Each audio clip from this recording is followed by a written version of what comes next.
Assalamualaikum warahmatullahi wabarakatuh. Cucu pimpinan PKI Musa dan seorang kiai yang kerabatnya dibunuh anggota PKI pada tragedi Madiun 1948 mencoba berdamai dengan dirinya sendiri, masa lalu nan kelam, serta dengan keturunan bekas musuh orang tuanya, meski tak gampang. 74 tahun silam, ribuan orang diperkirakan meninggal akibat perang saudara di Madiun dan beberapa kota di sekitarnya. Sejarah resmi kemudian mencatatnya sebagai pemberontakan Madiun 1948 yang dilakukan oleh Partai Komunis Indonesia atau PKI, walaupun narasi tersebut masih diwarnai perdebatan di kalangan sejarawan hingga kini. Korban meninggal tak hanya orang-orang dari kelompok Islam, pamong praja, atau masyarakat biasa, tetapi juga di pihak lawannya, yaitu pimpinan PKI dan pendukungnya. Dilatari rivalitas ideologi, perselisihan antar kesatuan tentara, intrik politik, gejolak revolusi, serta atmosfer perang dingin dan hal pelik lainnya, pimpinan tentara pro PKI saat itu mengumumkan pemerintahan baru di Madiun. Pemerintahan Hatta yang didukung Soekarno menganggap deklarasi tersebut sebagai pemberontakan dan menanggapinya dengan menggelar operasi militer. Pimpinan PKI kemudian balik menantangnya. Lalu terjadilah pertumpahan darah dalam salah satu peristiwa terkelam pada sejarah kontemporer Indonesia. Belakangan, PKI menolak anggapan bahwa mereka melakukan pemberontakan. Mereka menyebutnya sebagai tindakan koreksi atau membela diri. Puluhan tahun kemudian, orang-orang yang terseret dalam pusaran konflik bersenjata itu sudah tiada. Tetapi warisan traumatis itu tidak mudah sirna. Gak bisalah memaafkan, kata Haji Sayyid Zuhdi, pimpinan pondok pesantren Cokro Kertopati di Desa Takeran, Magetan, pertengahan Juli lalu. Kalimat itu terucap dari mulutnya ketika kami bertanya apakah dia bisa memaafkan aksi penculikan dan pembunuhan keji terhadap beberapa kiai dan santri di Takeran. Pesantren yang didirikan Kiai Zuhdi itu berada dalam satu kompleks dengan pondok pesantren Sabilil Muttaqin atau PSM yang menjadi basis pendukung Partai Masyumi. Pada 1948, beberapa kiai dan santri PSM diculik dan dibunuh oleh pendukung PKI. Mengapa tidak bisa memaafkan? Tanya kami. Ulama 1 dibanding 1000 orang ahli ibadah, derajatnya di hadapan Allah masih tinggi ulama 1 itu, apalagi PKI, paparnya. Zuhdi yang lahir 7 tahun setelah peristiwa itu mewarisi cerita kekerasan itu dari ayah dan kerabatnya. Setidaknya ada 13 orang kiai, santri, dan guru agama di PSM yang diculik dan dibunuh dengan keji oleh orang-orang PKI.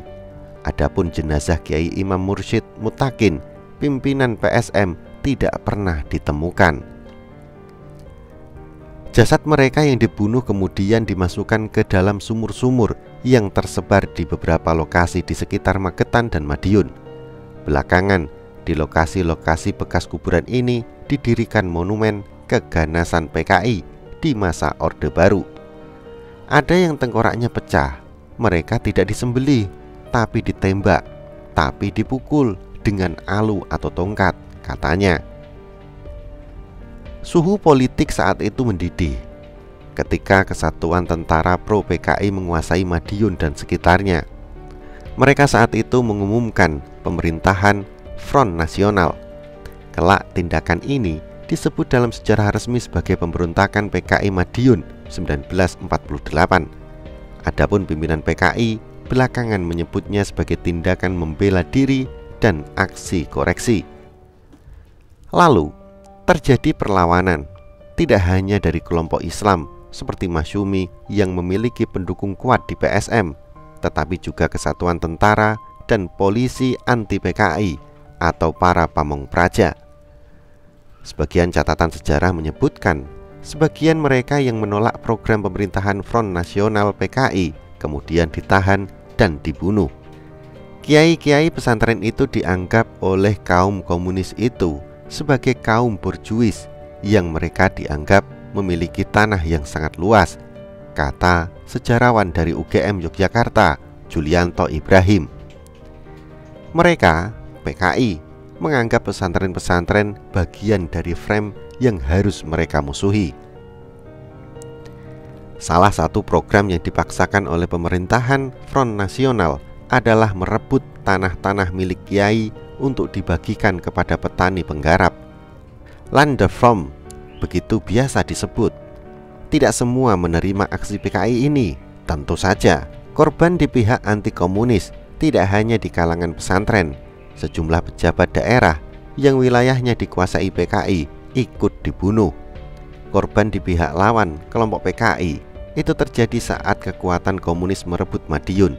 Mereka membunuh pamong-pamong praja, pimpinan birokrasi, dan saat pelarian ke lereng pegunungan Wilis, mereka menculik banyak orang, kata Julianto. Tetapi semuanya berbalik ketika pemerintahan Front Nasional di Madiun dan kota-kota lainnya dihancurkan dalam operasi militer pemerintahan Hatta. Dalam keadaan terdesak, pasukan PKI dipimpin langsung oleh Musa dan Amir Syarifuddin berusaha melakukan perlawanan gerilya Long March tetapi gagal. Disinilah giliran pimpinan dan pengikut PKI dikejar, dibunuh, serta dihukum mati. Dalam proses penumpasan yang dilakukan divisi Siliwangi dan barisan Banteng serta kelompok-kelompok tentara lainnya juga menimbulkan korban di pihak PKI, kata Julianto. Sampai sejauh ini tidak ada data yang mencatat berapa yang meninggal dari kedua pihak akibat pertumpahan darah ini. Berbagai catatan sejarah menyebut angkanya mencapai ribuan. Menghindari pengejaran pasukan pemerintah, pucuk pimpinan PKI, Muso, akhirnya terbunuh di sekitar kota Ponorogo setelah sempat melakukan perlawanan. Jasadnya tidak pernah ditemukan setelah dibakar massa anti komunis di kota itu. Dan 74 tahun setelah sepak terjangnya dalam peristiwa Madiun dan berakhir dengan kematiannya yang tragis, sosok Muso sepertinya tetap dipersepsikan sebagai momok menakutkan. Di kota Magetan, tidak jauh dari alun-alun kota, kami bertemu dengan salah seorang cucu Muso, namanya Mariana Winarni. Pada usia yang sudah memasuki 70 tahun, Mariana sehari-hari menekuni pekerjaannya sebagai penjahit. Dia tinggal bersama anak tunggal dan cucu-cucunya. Saat awal wawancara dengan kami, Mariana berujar tidak menyesali apa-apa yang sudah terjadi, dan saya tidak mau mengingat itu. Hal itu ia utarakan ketika kami menanyakan mengenai kakeknya Muso. Tentu tidaklah mudah tumbuh besar dalam tekanan sejarah resmi yang menempatkan sosok Muso. Tentu tidaklah mudah tumbuh besar dalam tekanan sejarah resmi yang menempatkan sosok Muso yang dianggap paling bertanggung jawab atas peristiwa Madiun 1948. Mariana sepertinya berusaha mencoba membebaskan ingatan personalnya dari dominasi sejarah resmi perihal kakeknya. Saya kaget. Saya tadinya tidak tahu kalau kakek saya itu Muso, ujar Mariana dengan nada perlahan. Tidak ada yang kasih tahu saya. Pada usia 40 tahunan, Mariana mengaku baru diberitahu bahwa kakeknya adalah Muso. Sebelumnya, ibu saya nggak pernah ngomong. Mungkin ibu saya kasihan saya, nanti takut atau kaget. Takutnya saya berkecil hati, padahal saya sudah dengar, katanya. Dia mengaku mulai saat itu tidak mau memikirkannya. Ya sedikit beban, wong namanya kakek ya, ujarnya. Dalam majalah Tempo edisi 14 November 2010, Mariana dan kakaknya Winarno adalah anak pasangan Paulus Al-Ghodri dan Samsirah. Al-Ghodri dilaporkan sebagai salah satu anak Musa. Dia ditangkap dan dipenjara belasan tahun karena dikaitkan dengan peristiwa G30 SPKI 1965. Saya tidak tahu waktu itu. Tahu-tahu ayah saya pergi. Saat itu mereka tinggal di Jakarta dan Mariana masih duduk di bangku SMP kelas 2. Mariana sempat menanyakan tentang kepergian ayahnya dan ibunya berujar, "Ayahmu pergi mengurus warisan di Banyuwangi." Begitulah, setelah dipenjara selama 16 tahun, Samsirah memutuskan bercerai dengan Al-Ghodri.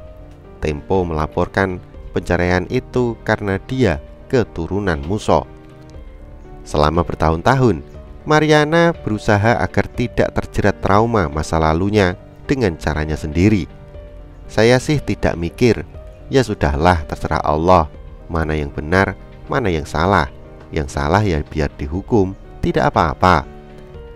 Sejarah agaknya bagi Mariana adalah apa yang dia lakoni saat ini, yaitu menjahit, membesarkan cucu-cucunya, serta aktif di PKK. Yang lalu sudahlah berlalu. Semua perbuatan ditanggung sendiri-sendiri, ujarnya. Apa yang diutarakan keluarga Musa barangkali menggambarkan bagaimana masyarakat kebanyakan berusaha berdamai dengan masa lalunya. Kembali ke sosok Zuhdi. Walaupun sulit memaafkan pimpinan PKI dalam peristiwa 1948, Zuhdi mengaku sudah bergaul baik dengan anak cucu orang-orang anggota PKI yang dulu musuh ayahnya. Ngomong-ngomong, dari hati ke hati di warung kopi, nggak usah menyangkut tentang persoalan 1948 atau 1965 itu, tapi ngomongnya misalnya soal agama, ungkapnya. Di dekat lokasi pesantrennya, ada beberapa desa yang dahulu merupakan basis PKI. Hanya rumah-rumah yang berdiri di dekat pesantren itu anggota NU atau Masyumi. Dia lalu menggarisbawahi, borok yang sudah mau sembuh digaruk lagi, itu lebih baik kita lupakan, tapi kita tetap waspada. Kata waspada ini selalu dia tekankan dalam wawancara siang itu, dan Zuhdi teringat dengan apa yang disebutkannya upaya sekelompok orang tertentu dari Jakarta yang menyebut dirinya adalah korban Orde Baru. Kejadiannya di awal reformasi 1998. Tindakan organisasi itu mengumpulkan data orang-orang yang menjadi korban peristiwa 1965 itu. Demikian Zuhdi patut diwaspadai. Pada waktu mendata, bukan hanya sekedar didata, tapi mesti diomongi, "Pak, mungkin yang menyembelih itu adalah kiai itu. Nanti saat zaman geger, kamu harus balas. Kalau tidak, sasarannya adalah cucu-cucunya saja. Masa cuma mendata?" katanya. Intinya, Zuhdi masih menaruh curiga dendam itu masih dipelihara di pihak sana. Demi kewaspadaan pula, Zuhdi nyaris selalu terlibat dalam acara doa bersama yang biasanya digelar tiap tahun di salah satu monumen Madiun 1948 di 1945. Meskipun demikian, Zuhdi menegaskan bahwa hubungannya dengan anak dan cucu keluarga sang ayah, anak dan cucu keluarga yang ayah atau kakeknya dulu anggota PKI, kini sudah baik. Dia mengistilahkannya sebagai rekonsiliasi kultural yang berjalan alami seiring berjalannya waktu. Pertemuan di warung kan tidak mahal. Kalau mengadakan seminar kan biayanya besar dan tidak efektif, ujarnya. Zuhdi meyakini pertemuan informal seperti ini yang sangat mungkin diwarnai saling curhat dan tawaran jalan keluar akan melahirkan saling simpati. Insya Allah, kalau simpatik tidak akan ada apa-apa, kata Zuhdi yang menyebut dirinya bertindak luas untuk mengurangi jurang curiga itu tadi. Menjalin rasa kasih sayang di antara kita, itu malah yang berhasil. Ini sudah saya praktekkan. Di sini kan orang suka ke warung, makanya saya sebut majelis warung, katanya kemudian terkekeh. Dia mengaku sering diundang acara keagamaan, yang dulu bapak atau kakeknya PKI, sekarang kalau ada kematian mengundang saya untuk mengimami sholat jenazah, ungkapnya. Masih di kota Magetan, kami kemudian mendatangi pesantren Darul Ulum dan menemui Alif Ilham Ramadan, kelahiran 1993. Saat ini Ilham dan ayahnya, Kiai Haji Muhammad Nurul Islam, mengasuh pesantren Darul Ulum di kota itu. Ilham mewarisi cerita seputar peristiwa masa lampau dari ayah dan kerabatnya. Sebagian lainnya dia mengikuti dari media sosial. Saya secara pasti tidak mengetahui bagaimana keganasan PKI saat itu, tapi yang terdampak peristiwa kekerasan adalah kakek saya, Kiai Imam Mursyid, pimpinan pesantren Takeran, katanya. Ilham tidak begitu mengikuti narasi baru terkait peristiwa 74 tahun itu, namun dia rajin mengikutinya di media sosial dan media massa. Kalau dari keluarga sendiri, kita tahunya korban itu dari sesepuh dan keluarga kami, tapi ada di berita seakan-akan mereka korban juga, ungkapnya. Ketika diminta tanggapan bahwa situasi sekarang jauh berbeda dengan situasi perang saudara di masa lampau itu, Ilham tak memungkirinya. Tapi tetap jangan lupa tentang sejarah masa lampau itu, karena itu sebagai acuan kita untuk melangkah ke depan. Dan terkait kasus PKI 1948, ya kita harus tetap waspada. Secara konstitusional PKI sudah dibubarkan, tapi secara gerakan-gerakan sekarang kita tidak tahu. Tapi desas-desus PKI itu selalu diangkat. Secara tekstual, komunis tidak ada, adanya di luar Indonesia, tapi gerakannya saya yakini masih ada. Ilham tak merinci apa yang disebutnya sebagai gerakan-gerakan PKI saat ini. Sebagai guru, apa yang Anda wariskan terkait Madiun 1948 kepada anak didik di pesantren? Tanya kami. Tetap saya ajarkan agar mereka tidak lupa sejarah, biar tidak lupa bahwa ada kejadian 1948. Ilham mengaku belum bisa memaafkan kejadian yang merenggut nyawa kakeknya dan sesepuh pesantren Takeran. Apakah Anda masih menaruh dendam? Sebagai seorang muslim, kita tidak boleh menyimpan dendam, katanya.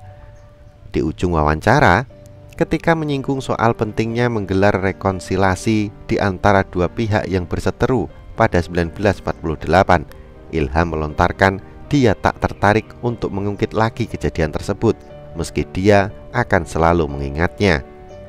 Misalnya, bertemu keturunan PKI atau berteman, kita harus bisa menempatkan diri, kita berhubungan baik dengan mereka.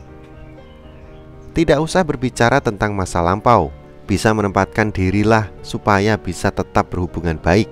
Apalagi kalau sekarang kita bertetangga, bermasyarakat, tandas Ilham. Luka dan trauma peristiwa Madiun 1948 sejatinya makin luntur seiring waktu yang terus berjalan. Di saat orang-orang yang berada dalam pusaran konflik itu sudah tiada. Dan walaupun masih ada penolakan yang biasanya dilatari tendensi politis, upaya rekonsiliasi atau langkah mempertemukan dua pihak yang pernah berseteru terus disuarakan hingga kini.